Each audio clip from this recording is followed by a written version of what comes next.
Assalamualaikum warahmatullahi wabarakatuh.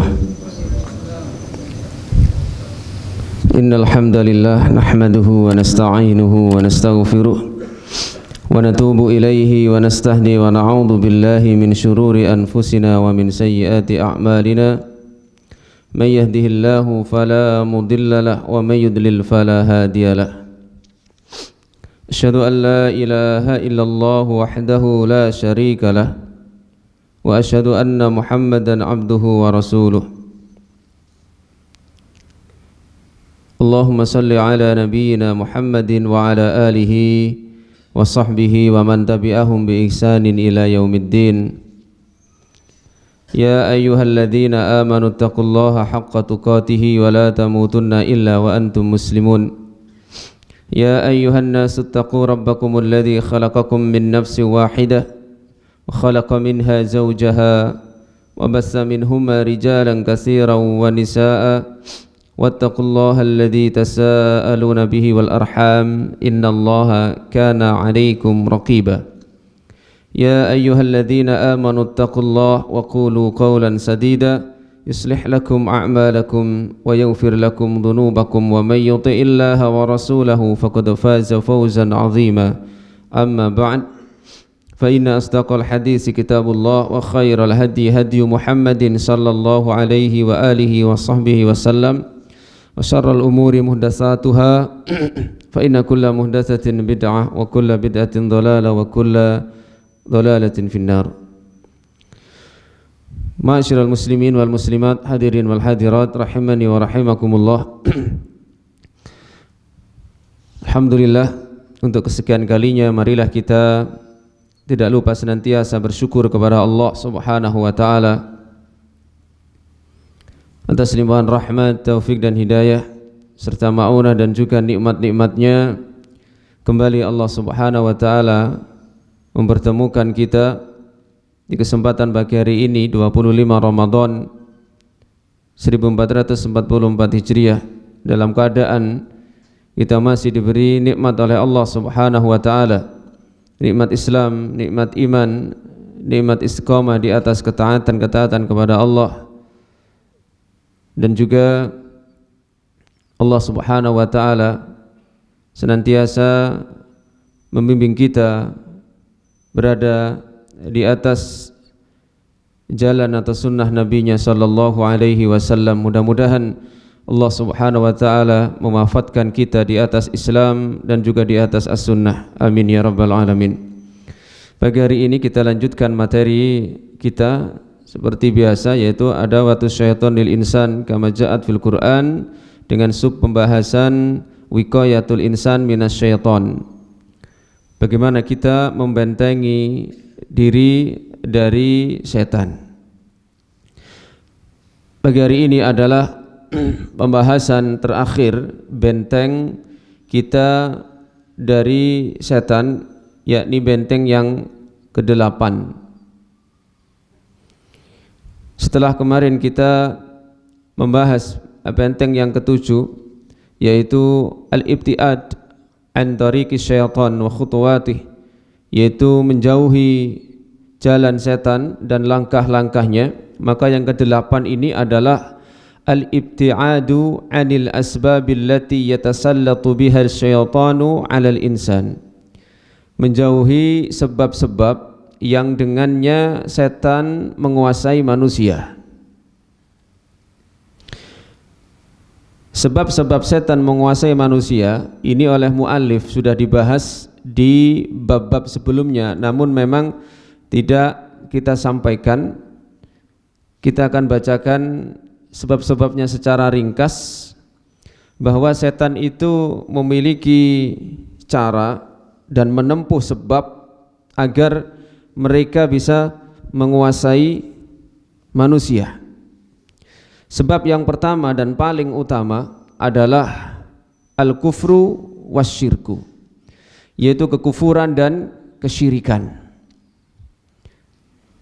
Ini karena seseorang yang sudah kufur dan syirik, menjadi seorang musyrik, maka mereka akan menjadi teman setan yang abadi di neraka selamanya, Sehingga inilah sebab utama ketika manusia itu mengamalkan kekufuran dan kesyirikan, maka setan akan dengan mudah menguasai mereka dan menjadi teman mereka di neraka kelak. Kemudian yang kedua, sebab-sebab setan ini bisa menguasai manusia adalah ketika manusia itu al-i'rad an dzikrillah, berpaling dari mengingat Allah.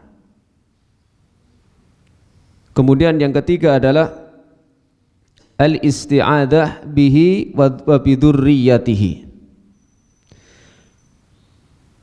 Sebab setan menguasai manusia adalah ketika manusia itu memohon perlindungan justru kepada setan.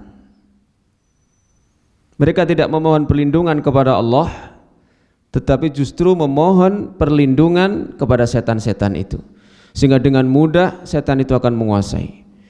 Yang keempat, ittikhaduhu waliyan.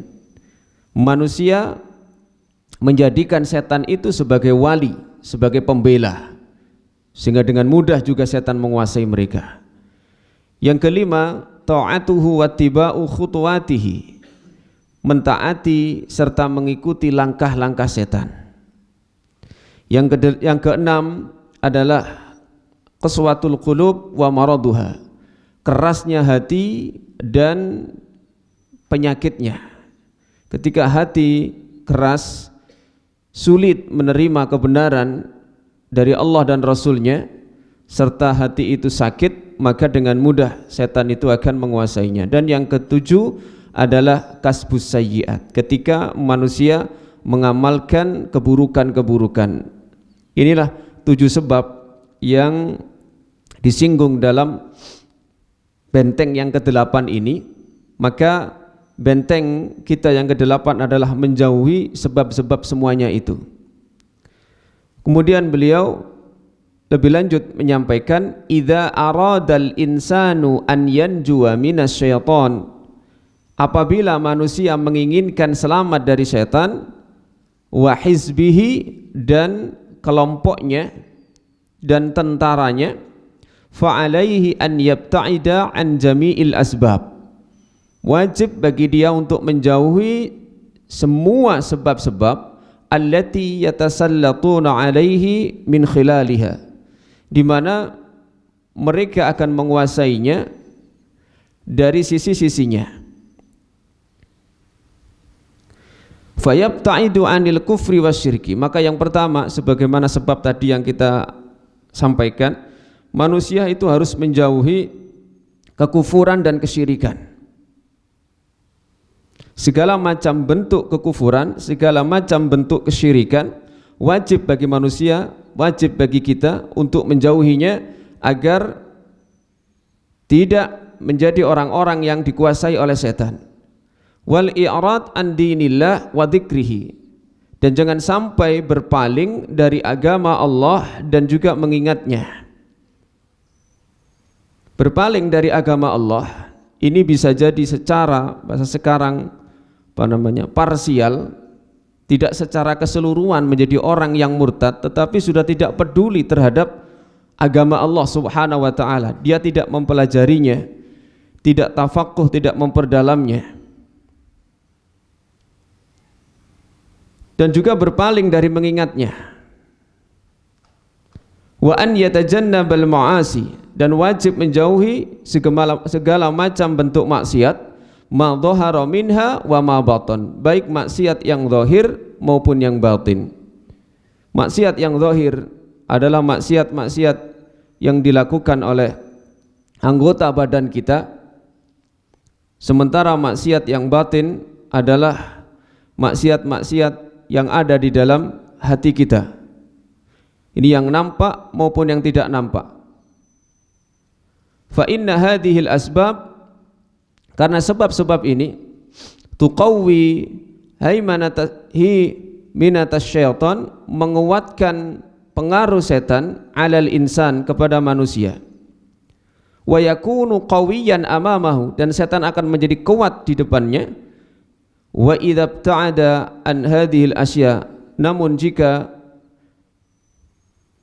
sesuatu ini dijauhi, manusia menjauhi hal-hal ini, fa inna syaitan yad'ufu wa yajbanu wa la yastati'u tasallut alaihi, maka setan akan menjadi lemah, takut dan tidak mampu menguasainya. Wa kadzalika 'alal insani an yatajannabal khata' 'ala syayatin. Begitu juga manusia kita hendaknya juga menjauhi kesalahan yang sebenarnya tidak disengaja kepada setan. Jadi yang namanya khata' itu sebuah kesalahan yang tidak disengaja menurut beberapa pendapat para ulama. Beda dengan dzanbun. Kalau dzanbun itu memang dosa yang secara sadar dia lakukan. Kalau khata' itu sebuah kesalahan. Maka di dalam akhir surat Al-Baqarah kemarin yang 2 ayat itu kami mohon maaf, dimulai dari lillahi ma fis samawati wa ma fil ard wa in tubdu ma fi anfusikum aw tukhfu yuhasibukum bihillah. Di situ ada permohonan kita, Rabbana la tu'akhidna in nasina aw akhtana. Al-khata' itu sebuah kesalahan yang tidak disadari oleh pelakunya, sehingga memang wajar kalau seorang manusia itu memohon diampuni oleh Allah terhadap kesalahan-kesalahan seperti itu, walaupun baik sengaja maupun tidak sengaja tetap memohon ampunan kepada Allah Subhanahu wa taala. Nah, kalimat yang beliau gunakan di sini, manusia hendaknya menjauhi hal-hal yang tidak disengaja berupa kesalahan-kesalahan dia kepada setan. Contohnya di sini disebutkan ka'an yulqi hajaron, seperti misalnya seseorang yang tidak sengaja melempar batu ternyata ngenai setan. Maksudnya begitu ya. Maksudnya di sana ada bangsa jin, gitu ya. Kita tidak tahu kan. Moro-moro nguncali watu, kena, ngamuk, bisa jadi setan anakan apa bojone. Nah, akhirnya ngamuk bojone bapak nih, kan tidak tahu. Atau apalagi misalnya yasubbu ma'an harron, dia menuangkan air panas, apalagi tidak disebutkan nama Allah, wala yadhkuru Allah wala yadhkuru ismallahi, dia tidak menyebut nama Allah. Misalnya ibu-ibu habis masak yang di situ ada air panasnya, tiba-tiba air panas ini disiramkan ke jorongan tempat pembuangan. Kita tidak tahu ada makhluk Allah di situ. Dan ini beberapa praktisi ruqyah juga pengalaman ketika dalam tanda kutip menginterogasi orang yang kerasukan itu mengaku bahwa orang yang dirasuki ini ternyata nyiram badannya dengan air panas. Makanya Nabi itu juga melarang kita kencing di bolongan, di lubang.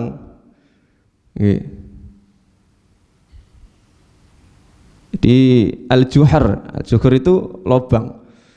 Ketoke bolongannya yuyu, misalnya di sawah gitu ya. Kita anak kecil dulu, pipis di situ. Ternyata di situ ada bangsa jin yang sedang, ya kita nggak tahu ya, entah ngobrol atau apa. Ini sebuah al-khata', sebuah kesalahan yang memang tidak kita sengaja. Dan ini bisa saja mereka memudaratkan kita.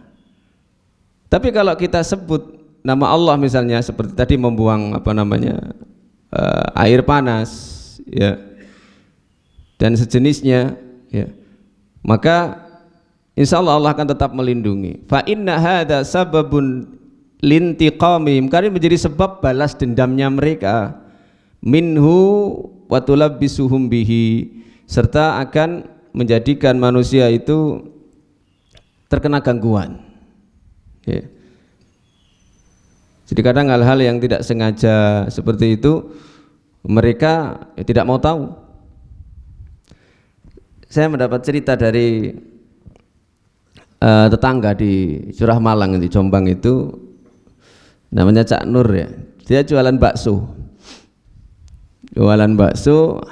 Nah, di sebelah jalan di timur saya, rumah itu, sungai. Itu memang dari dulu terkenal orang mengatakan angker. Jadi dulu di situ disebut dengan bedesan. Karena memang dulu di situ banyak bedesnya. Mbak saya itu kalau cerita ngeliwet atau masak apa sayur atau nasi, nek gak ditunggoi gak uman. Karena memang dulu dapurnya kan biasanya di belakang itu dari gedek, kemudian juga apa namanya di tempat yang ada yang bisa jadi terbuka.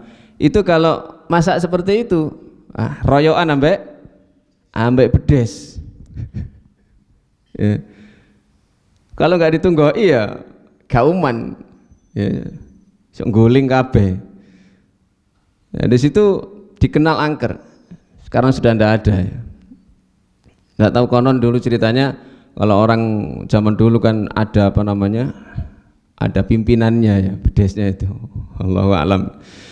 Nah itu penjual bakso ini malam ya, karena tidak begitu banyak lampu zaman dahulu walaupun sudah ada listrik ya.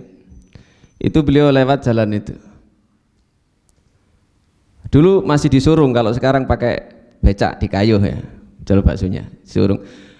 Beliau melihat kayak semacam apa namanya cumplung, tahu cumplung ya? Kenapa? Bathoke kelopo ya? Bahasa jenengan apa? Bathok ya. Itu ditendang-tendang. Dal gayetno nang kali.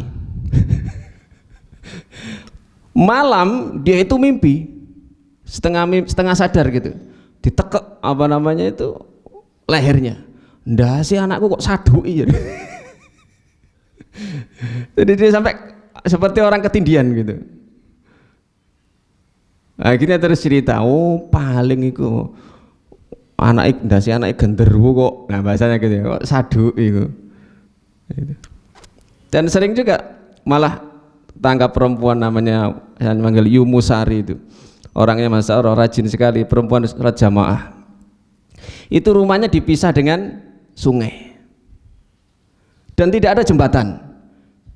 Beliau kalau sholat subuh itu muter lewat depan rumah. Loh, itu suatu ketika barongan itu sebagian sudah ditebang, kemudian dibuat jembatan kecil gitu dari bambu yang wungkul, bukan disesek, bukan, bambu yang wungkul itu.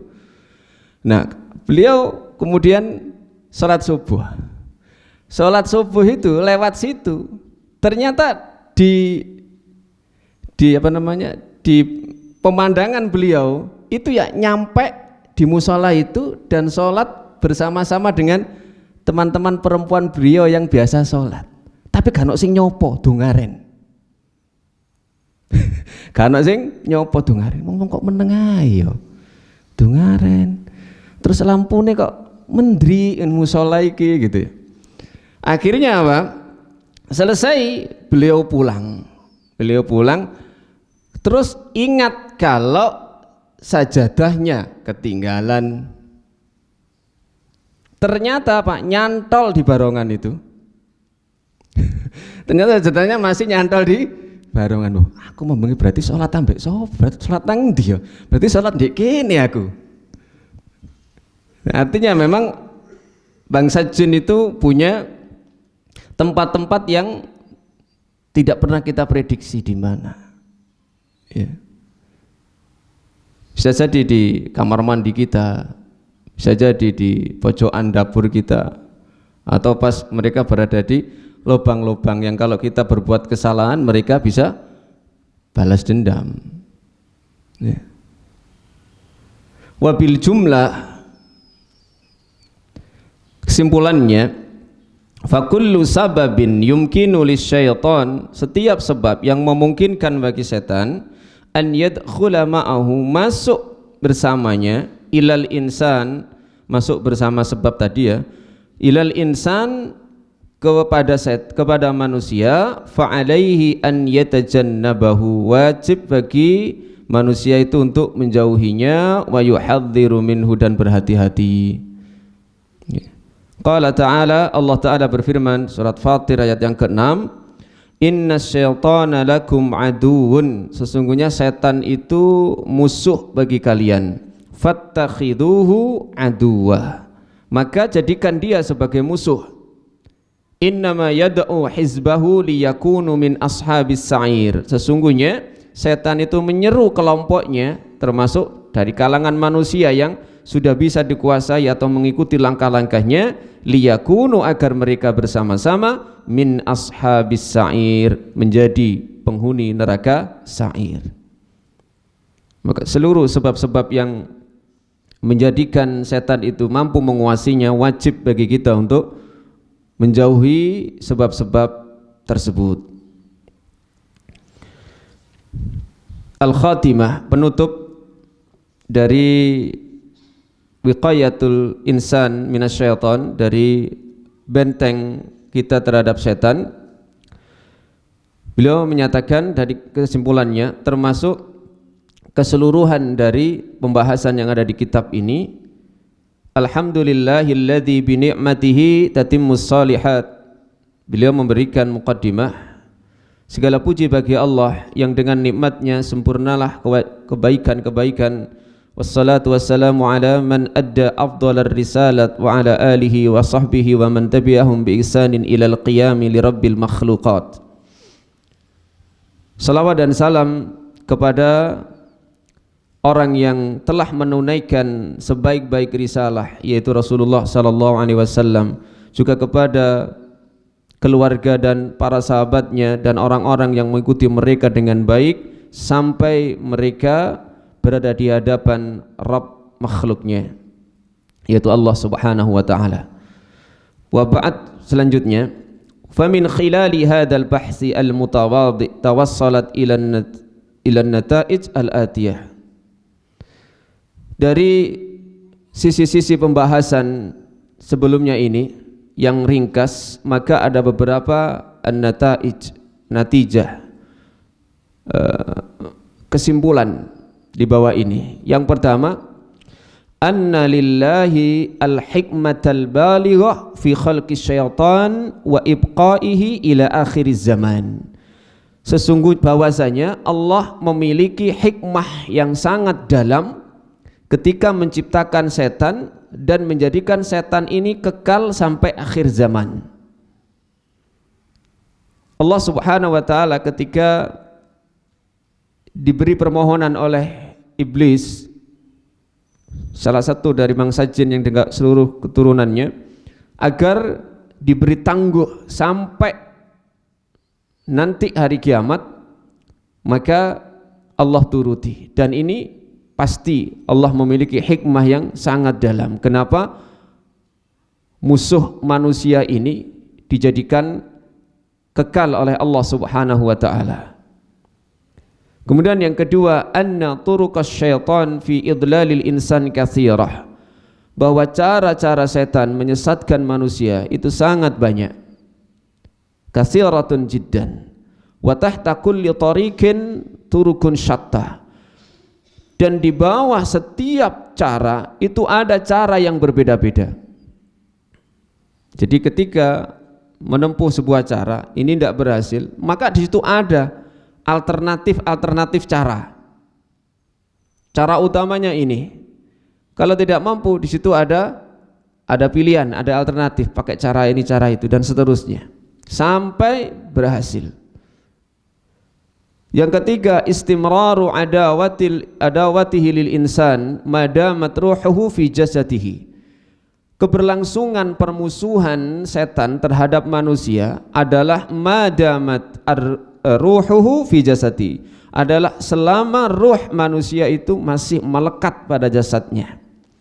Selama manusia itu masih hidup, maka permusuhan setan akan terus berlanjut kepada dia. Fayajibu al-hadar minhu, wajib untuk berhati-hati darinya. Wadzalika bitasalluh bisilahi asy-syar'iyyil ma'khudhi minal kitab was sunnah. Dan ini dengan mempersenjatai diri dengan senjata yang syar'i yang diambil dari Al-Quran dan As-Sunnah. Yang keempat, anna kaidahu dha'ifun amamal mu'min al-mutamassik bidinihi, bahwa tipu daya setan itu lemah di depan orang mukmin yang berpegang dengan agamanya. Wa qawiyyun amamal kafir au dha'iful iman, dan kuat di depan orang kafir atau orang yang lemah imannya. Sudah pernah kita sampaikan bahwa tipu daya setan itu lemah bagi siapa? Bagi orang yang beriman, berpegang teguh dengan agamanya dan memiliki benteng-benteng yang kokoh sehingga tipu daya setan akan melemah di hadapannya. Tetapi bagi orang kafir, tipu daya setan sangat kuat sehingga mereka pun mampu dikuasai. Atau mungkin bagi orang yang memiliki iman tapi imannya lemah sehingga dia tidak memiliki benteng. Yang kelima, annallaha lam yaj'al lahu sultanan 'alal abdi, bahwasanya Allah tidak akan menjadikan bagi setan itu sultan, kekuasaan, 'alal abdi, atas orang hamba, hatta ja'alal abdu lahu sultanan, sampai hamba itu sendiri menjadikan kekuasaan bagi setan tersebut. Dengan cara apa? Wadhalika bitawallihi iyahu, yaitu dengan menjadikan setan itu sebagai walinya, sebagai pembelanya. Setan tidak memiliki kekuatan, tidak memiliki kekuasaan, tidak memiliki sultan. Tapi bagi orang yang menjadikan setan itu sebagai pembelanya, memohon perlindungan kepada Allah, memohon perlindungan kepada setan, menjadikan setan itu tempat dia bertawakal, berharap, maka dengan mudah setan akan menguasainya. Orang-orang yang terjerumus ke dalam kesyirikan itu hatinya dipenuhi dengan rasa takut bukan kepada Allah tapi kepada setan. Nah, salahnya lagi ketika dia takut kepada gangguan setan, gangguan jin, dia malah minta perlindungan kepada setan atau jin itu. Entah dengan misalnya menaruh sesuatu yang dijadikan dan diyakini sebagai konsumsi atau makanannya setan, ya, menuruti kemauan setan lewat dukun-dukun dan mungkin tukang ramal. Jadi kan tahu dari Curah Malang ya ke Semombito itu sebelum jembatan rel terus ada belokan ke kanan. Di situ ada witi asem. Nah, dulu pernah ketika rame-ramenya bekucuk tahu ya, sing api tak abadi itu. Tapi kan enggak, sekarang sudah tidak ada. Itu rombongan truk, karena dulu yang nonton api bekucuk itu luar biasa, rombongan truk-trukan itu Pak, dari mana-mana. Nah, lewat situ ngguling Pak, ada yang meninggal. Lah wong encene supire gak permisi. Oh gitu ya. Kune ku ana sing nunggoki. Ini saya dengar sendiri. Ya, seorang mekanik ya, bengkel. Aku nek lewat kune ku mesti ngebel. Sepeda motor ngebel tin-tin ngono. Permisi lewat. Ya nek gak dicegat mono terus moro gak ketok dalan. Nah, seperti ini dia takut dari gangguan bangsa jin tapi justru minta perlindungan kepada jin itu tambah senang. Dalam surat Al-Jin kan begitu. Wa annahu kana rijalun minal insi ya'uduna birijalin minal jinni. Ada kelompok manusia yang mohon perlindungan, minta perlindungan kepada bangsa jin. Aslinya mereka sebenarnya minder kepada bangsa manusia itu, tetapi karena kemudian sebagian manusia ini justru minta perlindungan, wah mereka menjadi semakin percaya diri, memiliki kekuasaan. Fazaduhum rahaqa, malah nambah mereka semakin jauh durhaka kepada Allah Subhanahu wa taala. Maksud itu semakin takut. Bangsa jin itu memang Allah beri kekuasaan bisa jadi menggoda dan memudaratkan manusia. Makanya kita mohon perlindungan kepada zat yang kita titipkan diri kita dengan sempurna, kita sandarkan diri kita yang bisa melindungi kita. A'udzu bikalimatillahi tammah min syarri ma khalaq misalnya. Maka orang yang menjadikan bangsa jin atau setan itu menjadi pembelanya, pelindungnya, maka berarti sudah memberikan wewenang kekuasaan kepada bangsa jin setan itu untuk menguasai dirinya, padahal aslinya tidak. Kasratu atba'ihi fala naghtarru bihim, bahwa setan itu memiliki banyak pengikut, maka janganlah kita tertipu dengan mereka. Setan itu memiliki banyak pengikut.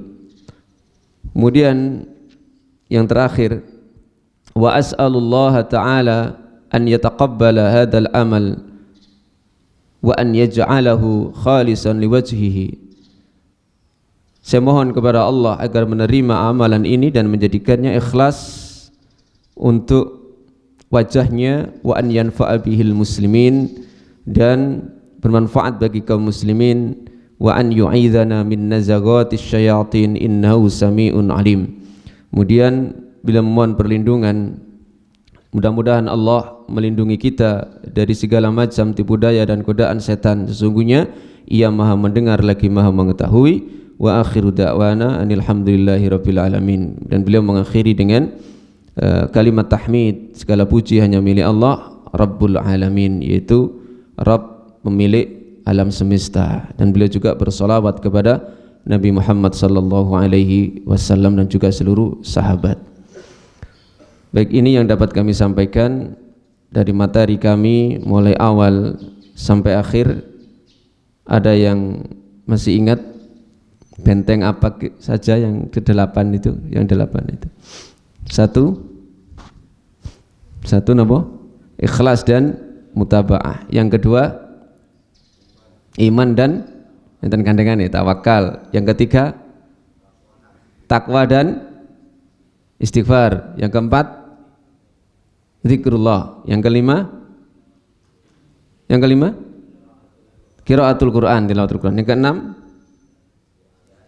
memohon perlindungan, baca isti'adzah. Yang ketujuh, menjauhi langkah-langkah setan ya, jalan setan. Yang kedelapan, menjauhi sebab-sebabnya. Atau barangkali ada di antara panjenengan yang bertanya, mungkin 5 atau 10 menit, kami persilahkan.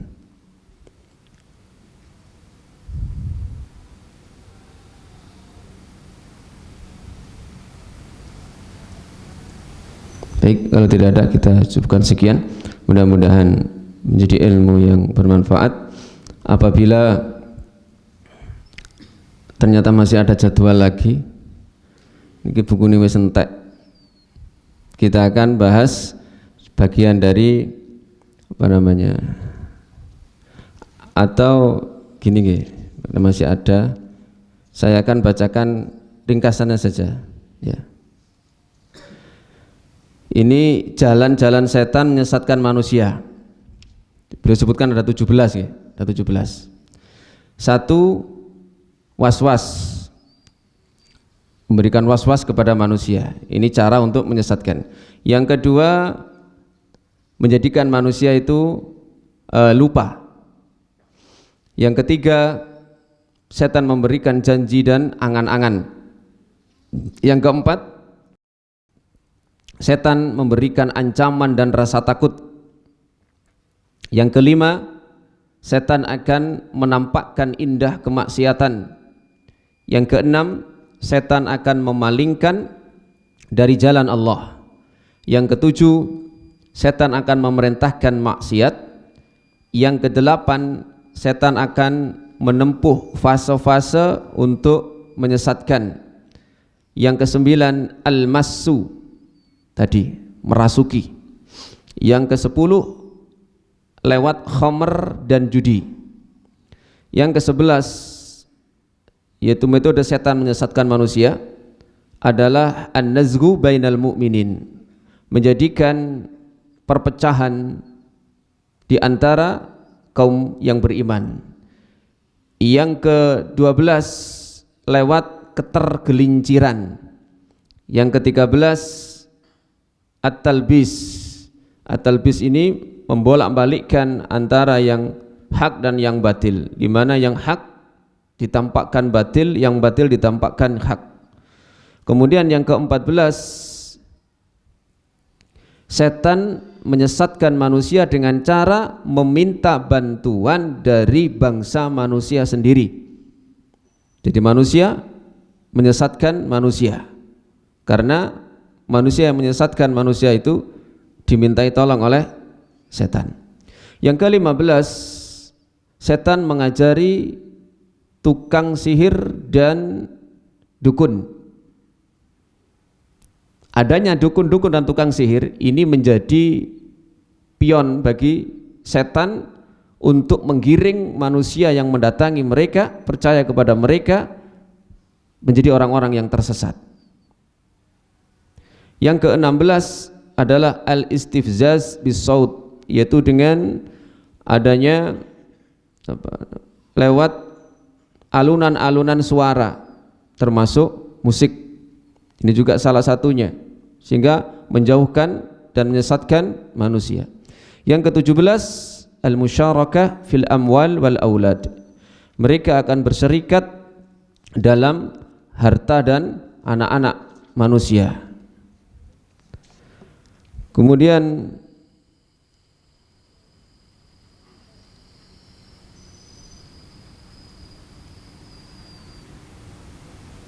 tadi sudah ya. Bab yang ketiga, sebab-sebab setan menguasai manusia. Ada 7 tadi ya.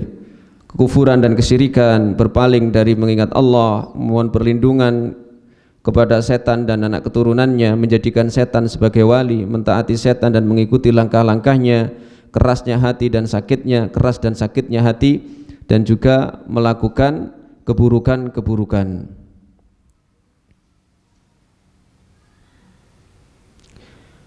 Maksud setan kenapa berupaya untuk menggelincirkan manusia?